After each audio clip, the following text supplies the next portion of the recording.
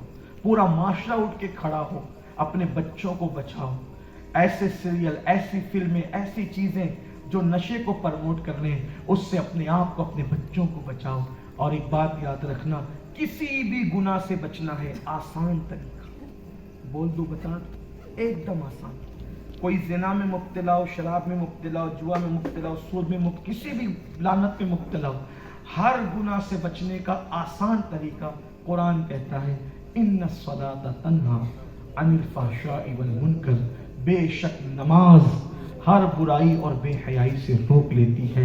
اگر آپ نماز کی طرف آ جاتے ہیں، انشاءاللہ یہ نماز کی برکت ہوگی کہ آپ ہر گناہ سے رک جائیں گے. لیکن نماز وہ نہیں کہ نہ منہ دھونا ہے نہ وضو کرنا ہے، منہ دھونے اور وضو کرنے میں کوئی فرق ہی نہ ہو، بلکہ صحیح طور پہ سیکھ کر آداب نماز کے ساتھ نماز پڑھو. انشاءاللہ چند رکعت نماز زندگی میں انقلاب بپا کرے گی. اور زندگی میں انقلاب بپا کیا ہے نماز نے. نماز ایک ایسی چیز ہے، ادھر بندہ جھکتا ہے، ادھر اللہ کا قرب حاصل کر لیتا ہے. یہ مسجدیں اس لیے ہیں کہ ہم گناہوں کا خاتمہ کریں. جب تک مسجدوں میں عبادت کرتے رہیں گے، انشاءاللہ اللہ پاک ہمیں گناہوں سے بچائے گا. آپ کو بتاؤں، حدیث پاک میں آتا ہے کہ کسی نیک کے پیچھے، توجہ کریں، کسی نیک کے پیچھے کھڑے ہو کے نماز پڑھا کر. توجہ آپ کی، حدیث پاک میں آتا ہے کسی نیک بندے، جب بھی دیکھو صف میں لگتے وقت کسی نیک بندے کے پیچھے کھڑے ہو کر نماز پڑھا کرو. میرے آقا فرماتے ہیں جب نیک بندہ سجدے سے سر اٹھاتا ہے تو اس کے پیچھے جتنے کھڑے رہتے ہیں اللہ سب کی مغفرت فرمائے. اب یہاں سے ایک بات اور پتہ چلی، اگر صف کے اندر ایک بندہ نیک ہے تو وہ جب سر اٹھائے گا تو جتنے سر کے پیچھے ہوگے سب کی مغفرت. اگر کوئی واقعی نیک امام ہو تو پھر اس کے پیچھے پوری جماعت کھڑی ہو تو پھر اس کی ایک جماعت نے پوری جماعت کی مغفرت کروا دے گی. اسی لیے تو ہمارے بزرگ دیکھا کرتے تھے کہ نیک کون سا بندہ ہے، اور کبھی کبھی ایک نیک بندہ، واقعی نیک بندہ، اس کے پیچھے ایک نماز پڑھنا ساری زندگی کی عبادتوں کی قبولیت کی سند بن جایا کرتا ہے. اس پر میں اپنی بات ختم کروں. آپ جانتے ہیں ایک نام آپ نے سنا ہے، حضرت سیدی سرکار حبیب اجمی رضی اللہ تبارک و تعالیٰ. حبیب اجمی پہلی زندگی کچھ اور تھی، میں بیان کر چکا ہوں، اس کو دوبارہ ریپیٹ نہیں کرتا. پہلی زندگی کچھ اور تھی. امام حسن بصری کے ہاتھ پہ انہوں نے توبہ کی. توبہ کرنے کے بعد اتنے نیک اور اتنے متقی ہوئے. یہ بھی بات دیکھنے میں آتی ہے جو گناہوں کی زندگی سے آ کر جب سدھرتے ہیں تو پھر بہت سدھرتے ہیں اور بہت سچے سدھرتے ہیں، کیونکہ ان کو پوری زندگی احساس رہتا ہے اپنے گناہوں کا. یہ بات یاد رکھنا. کبھی کبھی جو پیدائشی نیک ہوتے ہیں ان کو کہیں نہ کہیں اپنی نیکیوں کی نزاکت پہ گھمنڈ ہوتا ہے، لیکن جو آتے ہیں بعد میں گناہوں کی زندگی سے، سنورتے ہیں تو پھر بہت سنورتے ہیں، سدھرتے ہیں تو پھر بہت سدھرتے ہیں. پھر انقلاب آتا ہے تو بڑا آتا ہے. آپ نہیں دیکھتے جب تک ایمان نہیں لائے تھے بتوں کی محبت میں کٹر تھے فاروق اعظم، لیکن جب ایمان لائے ہیں تو پھر اللہ کی محبت اور توحید کے اندر جو آپ کے جذبات ہیں، پھر قرآن نے اس کی تعریف کی ہے. تو بندہ جب پلٹ کر کے آتا ہے تو پھر رنگ ہی کچھ اور ہوتا ہے. اللہ اکبر. تو میرے آقا صلی اللہ علیہ وآلہ وسلم کے دیوانوں، ہوا کیا؟ حضرت حبیب اجمی زندگی عجیب تھی. جب پلٹے ہیں، حسن بصری کے ہاتھ پہ توبہ کی ہے، تو پھر اتنے متقی ہوئے ہیں کہ آپ نے کبھی اپنے گھر کی چھت نہیں دیکھی، آپ نے کبھی کسی نامحرم کا چہرہ نہیں دیکھا، اور پھر کبھی آپ کی تہجد فوت نہیں، کبھی تکبیر اولیٰ نہیں چھوٹی. ایک مرتبہ امام حسن بصری آ رہے تھے ان سے ملنے کے لیے، مرید سے ملنے کے لیے پیر آ رہا ہے، خلیفہ سے ملنے کے لیے مرشد آ رہا ہے. آئے تو دیکھا مغرب کا وقت ہے، آتے آتے ٹائم شروع ہو گیا. حبیب اجمی نے اپنی خانقاہ میں نماز شروع کر دی، جماعت کے ساتھ نماز پڑھا رہے تھے. حسن بصری نے دیکھا نماز ہے، دیکھو پھر بات تو بات ہی ہوتی. حسن بصری نے سوچا میرا مرید ہے، میرا خلیفہ ہے، میرے ہاتھ پہ توبہ کی ہے، پھر اجمی ہے. تو آپ نے ان کی ابتدا میں نماز نہیں پڑھی، آپ نے نہیں پڑھی. پھر آپ نے دوبارہ جب بھی جماعت کی نماز کی، جو بھی تفصیلات ہے پھر وہ ہیں. نماز کے بعد پھر ملاقات ہوئی، بات چیت ہوئی، پھر وہ چلے گئے. جانے کے بعد خواب میں اسی رات اللہ پاک کا دیدار ہوا.